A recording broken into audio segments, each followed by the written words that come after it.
Cara kita mendengar sangat menentukan hasil pembelajaran karena mendengar itu bukan hanya sekedar menerima suara, tapi bagaimana kita menerima, menyetujui, menyimpan, memahami, dan menginternalisasi apa yang kita sudah dengar. Kalau kita mendengar dengan baik, maka kita akan lebih mudah untuk memahami, mengingat. Kalau kita sudah bisa memahami, otomatis kita akan jadi lebih mudah mengingat. Kalau kita sudah bisa memahami dan mengingat, otomatis kita akan lebih mudah untuk kita menerapkannya. Jadi, termasuk kita bisa juga memahami mana yang masih kita belum pahami, sehingga kita bisa bertanya, sehingga pembelajaran kita akan menunjukkan hasil kemajuan.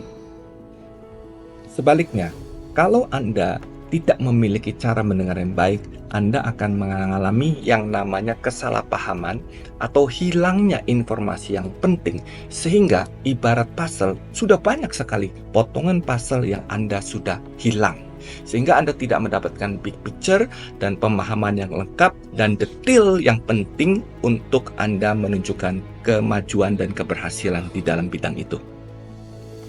2. Mendengar selektif. Anda hanya mendengar bagian-bagian yang Anda anggap penting atau Anda suka, sehingga Anda tidak mendapatkan pembelajaran secara utuh.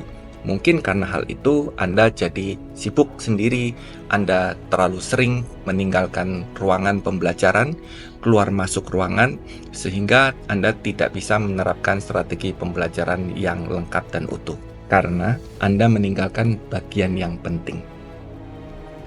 Mendengar dengan bias, maksudnya sudah memiliki opini sendiri, pendapat sendiri yang bertentangan dengan apa yang disampaikan, sehingga kamu menolak apa yang disampaikan karena dianggap tidak sesuai dengan opini kamu.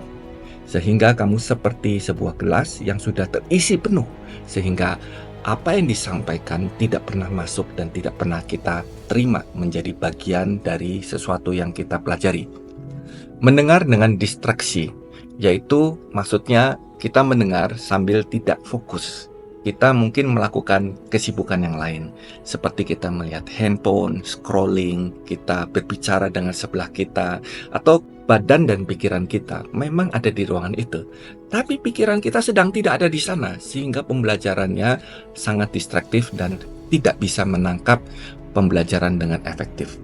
Lalu bagaimana cara contoh mendengar yang efektif? Yang pertama, mendengar secara aktif, yaitu kita mendengar dengan penuh perhatian, kita sambil mencatat dan kemudian merespon dan berkata ya, setuju, amin, dan menyimak dengan penuh perhatian. Lalu bagaimana contoh cara mendengar yang baik?